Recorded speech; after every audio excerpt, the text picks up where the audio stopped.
वे में आप लोग का वीडियो जा रहा है ज्योग्राफी का। और ज्वालामुखी में फिगर वाइज भी हम लोग देखेंगे कि कैसे ज्वालामुखी का उद्भेदन होता है, ज्वालामुखी के जो प्रकार है उसको भी हम लोग देखेंगे। और नोट पॉइंट में जो ज्वालामुखी का एग्जाम बेस्ड क्वेश्चन होता है उसका चर्चा हम लोग यहाँ करेंगे। जैसा कि आप लोग सभी लोगों को ये पता है कि अभी हम लोग ज्योग्राफी का सेक्शन लेकर चले हैं। इसी चैनल पर इकोनॉमिक्स, उसके बाद जो है कि पॉलिटी, करंट अफेयर्स और हिस्ट्री के भी सेक्शन को देखा जाएगा। धीरे धीरे स्टार्टिंग हुआ है क्योंकि बोर्ड अभी व्हाइट वाला है, इसलिए इसको आप लोगों को लिखने के लिए इस पर लिखना पड़ता है।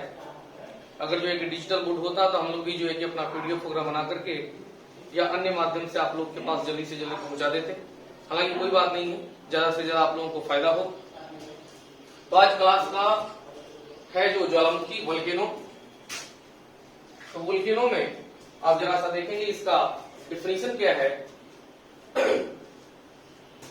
ये इन्वर्टेड कॉमा में आपका वह प्राकृतिक छिद्र या दरार, यानी वो प्राकृतिक रूप से नेचुरल तरीके से बनता है, वह प्राकृतिक छिद्र या दरार जिसका संबंध पृथ्वी के आंतरिक भाग से होता है, जिसको हमने बताए थे कि वो मेंटल वाला जो है कि पोर्शन ऊपर आता है, यानी पृथ्वी के आंतरिक भाग से इसका एक लिंक जुड़ा रहता है, जिससे अब अंदर में जो भी पृथ्वी के अंदर में मटेरियल होगा वो सारा जो है कि पाइप के माध्यम से बाहर आ जाता है। जो फिगर के माध्यम से देखेंगे, राख, लावा, चट्टान के टुकड़े, जलवाष्प और गैस इत्यादि ज्वालामुखी के जो है कि उद्भेदन के क्रम में निकल करके धरातल पर आकर जमा हो जाती है। इसको हम लोग क्या कहते हैं, ज्वालामुखी कहते हैं। जरा सा इस फिगर के माध्यम से हम लोग इसको समझने का प्रयास करेंगे।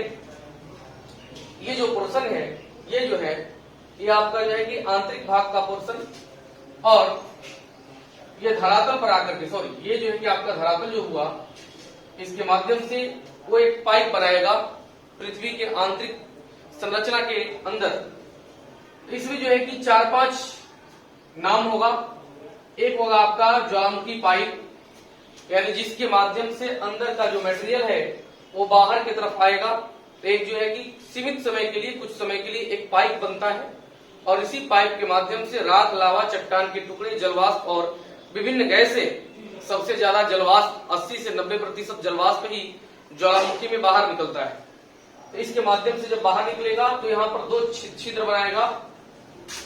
एक जो है कि पूरा ज्वालामुखी छिद्र बनेगा, यानी पाइप के ऊपरा वाला भाग जो कहलाएगा वो ज्वालामुखी का छिद्र कहलाएगा, जो पाइप के माध्यम से मटेरियल निकल रहे थे। उसके बाद ज्वालामुखी का एक बहुत बड़ा मुख, यानी इस टाइप से आप देखेंगे, ये यहां पर एक बना देते हैं हम।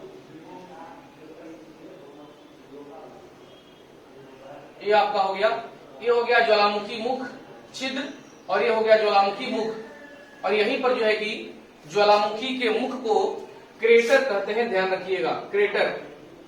ज्वालामुखी के मुख को क्रेटर कहते हैं। और इसी ज्वालामुखी जब निकलना बंद हो जाएगा तो क्रेटर जो है, ज्वालामुखी का मुख को जो है उसमें जल जब भर जाता है, इसी को क्रेटर झील के नाम से जाना जाता है। तो ज्वालामुखी का मुख क्या कहलाता है, क्रेटर कहलाता है। उसके बाद जो पाइप के माध्यम से ज्वालामुखी छिद्र और मुख के माध्यम से मटेरियल बाहर निकलते हैं, वो पाइप के ही आसपास शंकुआकार रूप में, यानी शंकु के आकार के रूप में यह जम जाते हैं। तो यह जो है कि ज्वालामुखी शंकु के नाम से जाने जाते हैं। यह ज्वालामुखी शंकु मैदान के रूप में भी हो सकता है, पर्वतीय रूप में भी हो सकता है, और पठारी रूप में भी हो सकता है। इसीलिए ज्वालामुखी पर्वत, ज्वालामुखी पठार और ज्वालामुखी से बड़े मैदान के भी जो है कि चर्चे होते हैं। जैसे दक्कन लावा का आपका पठार हो गया। उसके बाद जो है कि आपका विभिन्न पर्वतों का नाम यहाँ पर रखे हुए हैं। इस प्रकार से आपका ज्वालामुखी का ये जो क्रिया हुआ, डिफिनीशन हुआ, यहां से आया। अब यहाँ पर ध्यान रखेंगे सक्रियता के आधार पर, सक्रियता इन द सेंस कितना जल्दी जल्दी ज्वालामुखी आता है, फटता है, उसके आधार पर ज्वालामुखी को 3 भाग में बांटा गया। पहला जो है आपका है सक्रिय ज्वालामुखी, यानी जो है कि ऐसी ज्वालामुखी, ऐसा क्षेत्र जहां से बार बार ज्वालामुखी फटने की घटनाएं होती रहती है, इसको हम लोग कहते हैं सक्रिय ज्वालामुखी। उसके बाद दूसरा है आपका प्रसुप्त या सुसुप्त ज्वालामुखी। प्रसुप्त और सुसुप्त ज्वालामुखी का मतलब यानी ऐसा ज्वालामुखी जहां पर ज्वालामुखी फटने की घटनाएं लगभग जो है कि 50 साल 100 साल से नहीं हो रहा है, लेकिन अचानक फिर जो है कि फट गया, तो वो शांत के आधार पर हो गया था, लेकिन उसकी संभावनाएं बनी होती है, इसलिए इसको सुसुप्त और प्रसुप्त ज्वालामुखी के नाम से जाना जाता है। तीसरा आपका यहाँ है शांत या मृत ज्वालामुखी, डेड वोल्केनो, इंग्लिश में ज्वालामुखी को वोल्केनो कहते हैं। शांत ज्वालामुखी में लगभग जो है कि 100 साल से अभी कोई ज्वालामुखी नहीं फटा है, लेकिन एक चीज ध्यान रखना है कि अभी तक जब तक नहीं फटा है, बहुत दिनों से, काफी लंबे समय से, तब तक तो इसको शांत और मृत ज्वालामुखी में रखेंगे, लेकिन अगर जैसे ही इसमें ज्वालामुखी फटेगा तो फिर वो सक्रिय ज्वालामुखी में आ जाएगा, क्योंकि ऐसी घटनाएं हाल फिलहाल में 4-5 साल पहले अमेरिका में हुआ है।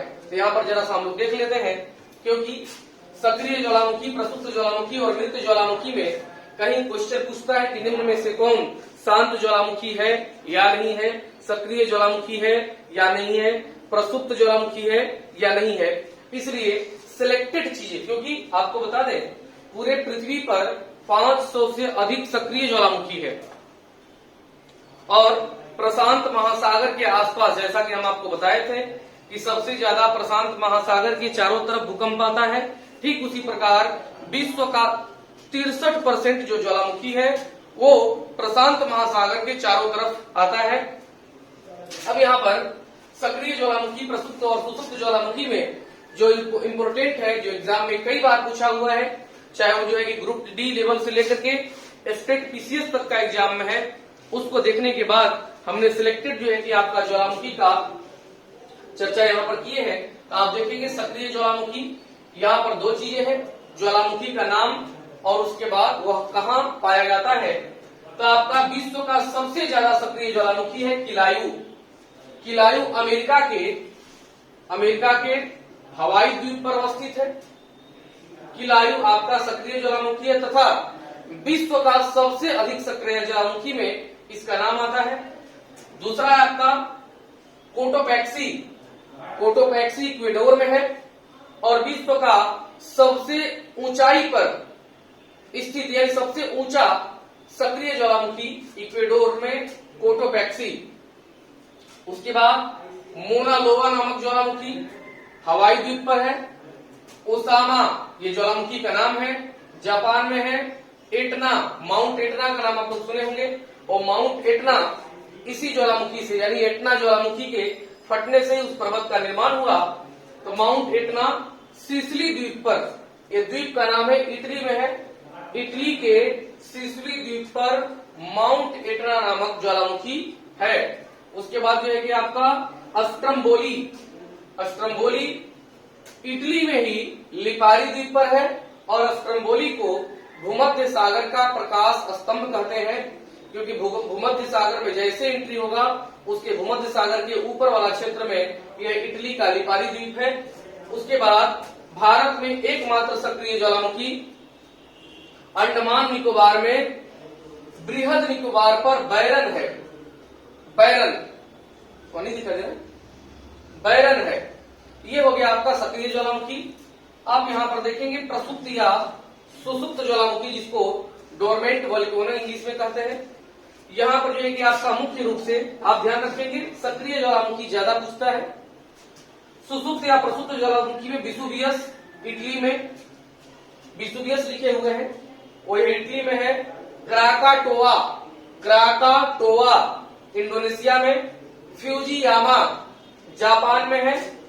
क्राकाटोआ इंडोनेशिया में, विसुवियस इटली में, फ्यूजियामा जापान में। जबकि भारत में एकमात्र प्रसुप्त और सुसुप्त ज्वालामुखी अंडमान निकोबार पर है, यानी सक्रिय भी और सुसुप्त भी जो है कि अंडमान निकोबार द्वीप समूह पर। सुसुप्त का नाम है नारकुंडम, जबकि सक्रिय ज्वालामुखी का नाम है बैरन। अब यहाँ पर जरा सा हम लोग आ जाएंगे शांत और मृत ज्वालामुखी में। शांत और मृत ज्वालामुखी में किलिमंजारो, क्योंकि सक्रिय के बाद अगर सबसे ज्यादा क्वेश्चन पूछता है तो शांत और मृत ज्वालामुखी से पूछता है, और किलिमंजारो तंजानिया में। उसके बाद जो है कि आपका, आप देखे भी होंगे, तंजानिया का सबसे ऊंची चोटी भी है, एकांकागुआ चिली में, एकांकागुआ एंडीज पर्वत श्रेणी में, कोह सुल्तान ईरान में, देवबंद ईरान में, जबकि चिम्बोराजो इक्वेडोर में है। ये सारे जो है कि सक्रियता के आधार पर ज्वालामुखी का प्रकार सक्रिय, प्रसुप्त, शांत और मृत ज्वालामुखी था। ज्वालामुखी से रिलेटेड हम लोग जो है कि कुछ नोट पॉइंट होता है, जो इसके अलग पॉइंट पर हम लोग देखते हैं। तो हम लोग अभी देखेंगे कि नोट पॉइंट क्या है और उसमें कौन कौन से जो है कि क्वेश्चन या पॉइंट आपके एग्जाम में आते हैं और ज्यादा से ज्यादा ध्यान रखने की बातें हैं। तो हम लोग जस्ट देखते हैं नोट पॉइंट। तो हम लोग देख रहे थे ज्वालामुखी में सक्रिय ज्वालामुखी, प्रसुप्त और जो है कि शांत वाला में। नोट पॉइंट आपको बताया कि नोट पॉइंट में कुछ ऐसे पॉइंट हैं जो आपको डायरेक्ट एग्जाम में आते हैं, जो एग्जाम बेस्ड वाला मैटर हम लोग का चलता है। तो ज्वालामुखी में नोट पॉइंट को एक एक पॉइंट, इंपोर्टेंट पॉइंट आपको डाला हुआ है यहाँ पर, ताकि आप इसको नोट कर करके और इसको प्रैक्टिस में भी रखेंगे, तभी जाकर के आप एग्जाम में बैठेंगे। और हमने आपको बताया है कि अभी जो ज्योग्राफी का सेक्शन चल रहा है, इसके बाद और अन्य सब्जेक्ट का सेक्शन चलेगा, जो ग्रुप डी से लेकर के और आपका स्टेट पीसीएस तक का होगा। आप लोग खुद भी एग्जाम के जो क्वेश्चन होंगे, जो पैटर्न होंगे, उसके अनुसार आप इसको चेक कर सकते हैं। तो पहला है आपका क्रेटर झील। कई बार एग्जाम में पूछा हुआ है कि क्रेटर झील का संबंध किससे है। तो हमने आपको बताया कि क्रेटर झील के मतलब ज्वालामुखी जब फटता है तब एक मुख बना लेता है, और उस मुख में जब जल भर जाता है तो उसको जो है कि क्रेटर झील कहते हैं, क्योंकि ज्वालामुखी के मुख को क्रेटर कहा जाता है। तो क्रेटर झील का संबंध किससे है? तो ज्वालामुखी से है। एकदम रट लीजिएगा। मुझे लग रहा है कि अगर सुन भी लिए होंगे आप तो आप ये बिल्कुल नहीं भूलिएगा। अगला पॉइंट, ज्वालामुखी में सबसे अधिक क्या निकलता है, ये भी कई बार प्रश्न पूछा है।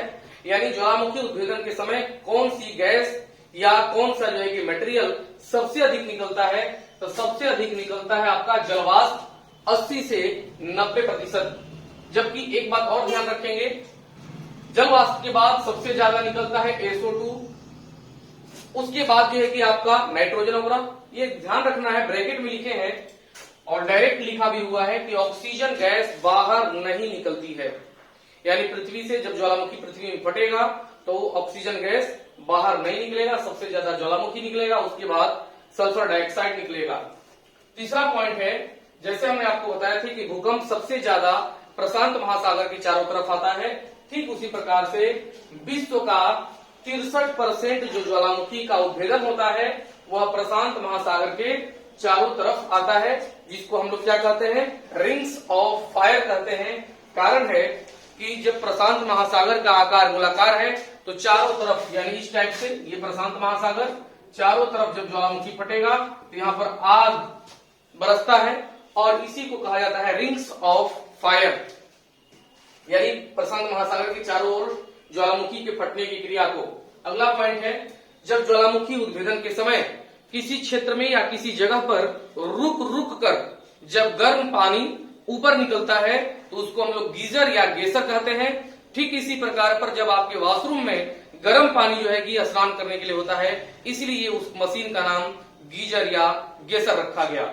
आप देखेंगे विश्व का सबसे ऊंचा गीजर जो है वो हर जो है कि 65 मिनट पर बहुत ऊंचाई पर जो है कि पानी गिरता है, और वो एक टूरिस्ट प्लेस बन चुका है अमेरिका में और काफी लोग वहां पर जाते हैं। तो अमेरिका में ओल्ड फेथफुल गीजर का नाम है, जो येलो स्टोन पार्क में लगाया गया है। ध्यान रखेंगे, विश्व का सबसे ऊंचा गीजर ओल्ड फेथफुल अमेरिका के येलो स्टोन पार्क में है, जो हर 65 मिनट पर ऊंचाई पर गर्म जल धरती के अंदर से, पृथ्वी के अंदर से निकलता है। नेक्स्ट पॉइंट है, ये 4 पॉइंट आपका 5 पॉइंट बहुत इंपोर्टेंट है। विश्व का सबसे सक्रिय ज्वालामुखी किलायु है हवाई द्वीप पर। हवाई द्वीप पर ये इसलिए हम बोले क्योंकि यहां पर बड़ा कंफ्यूजन है। विश्व का सबसे सक्रिय ज्वालामुखी किलायु, विश्व का सबसे ऊंचा ज्वालामुखी पर्वत कोटोपैक्सी, ये दोनों अलग अलग बात है। विश्व का सबसे सक्रिय ज्वालामुखी किलायु, विश्व का सबसे ऊंचा ज्वालामुखी पर्वत कोटोपैक्सी, विश्व का सबसे ऊंचाई पर स्थित सक्रिय ज्वालामुखी, ये अलग पॉइंट बन जाएगा। विश्व का सबसे ऊंचाई पर स्थित सक्रिय ज्वालामुखी ओजस डेल सालाडो, अर्जेंटीना और चिली के जो है कि आपका बॉर्डर पर अस्त्रम्बोली, ये पॉइंट देखेंगे। अस्त्रम्बोली को भूमध्य सागर का प्रकाश स्तंभ कहते हैं, क्योंकि भूमध्य सागर में एंट्री करने से पहले ही यह अस्त्रम्बोली नामक ज्वालामुखी फटता है वहां पर, और ज्वालामुखी फटने के बाद वहां पर काफी प्रकाश होता है। अगला, सबसे अधिक उद्भेदन, जैसा कि आपको बताए थे हम कि भूकंप सबसे ज्यादा जापान में, उसके बाद फिलीपींस में आता है। भारत में सबसे ज्यादा भूकंप हिमालय क्षेत्र में आता है, क्योंकि वहीं पर इंडियन और यूरेशियन प्लेट जुड़े हुए हैं। उसके बाद गुजरात में सबसे ज्यादा भूकंप आता है। ठीक उसी प्रकार से जब ज्वालामुखी की बात करेंगे तो विश्व में सबसे ज्यादा ज्वालामुखी इंडोनेशिया में आता है, क्योंकि इंडोनेशिया के लगभग जो है कि हर द्वीप पर कुछ न कुछ ज्वालामुखी है, और विश्व का सबसे ज्यादा द्वीपों और टापुओं से बना देश इंडोनेशिया है, जहां पर छोटे बड़े सब मिलाकर लगभग 36,000 द्वीप हैं। उसके बाद दूसरा सबसे ज्यादा ज्वालामुखी का उद्भेदन आपका फिलीपींस में होता है।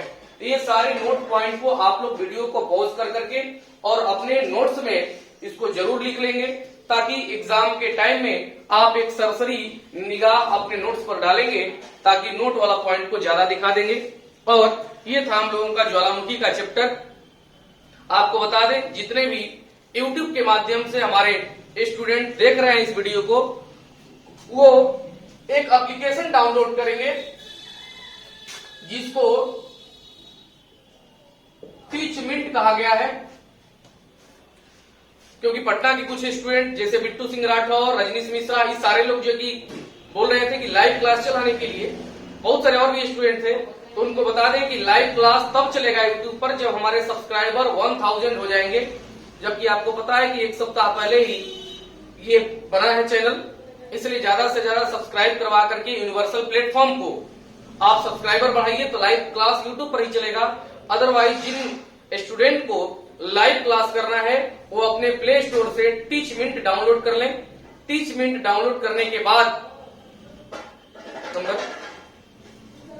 नंबर तो हमने आपको बोले कि अभी अगर लाइव क्लास करना है, क्योंकि लाइव क्लास 9 बजे से चलता है, डेली 9 बजे से आप लोगों का लाइव क्लास चलता है।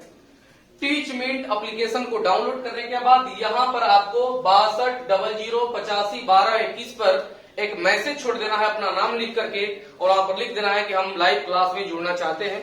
तो सभी लोगों का लाइव क्लास होगा, जिसके माध्यम से और आपको फायदा पहुंचेगा। तो ये था ज्वालामुखी का आप लोग का वीडियो। आप लोग ऐसे ही जो है कि घर पर रह करके तब तक पढ़ाई करते रहे जब तक का लॉकडाउन टूट न जाए और कोरोना खत्म न हो जाए। ऑफलाइन में फिर मिलेंगे तो बात ही पुरानी होगी, जैसे हम लोग करते रहते हैं। धन्यवाद, मिलते हैं फिर अगले इंपोर्टेंट वीडियो में।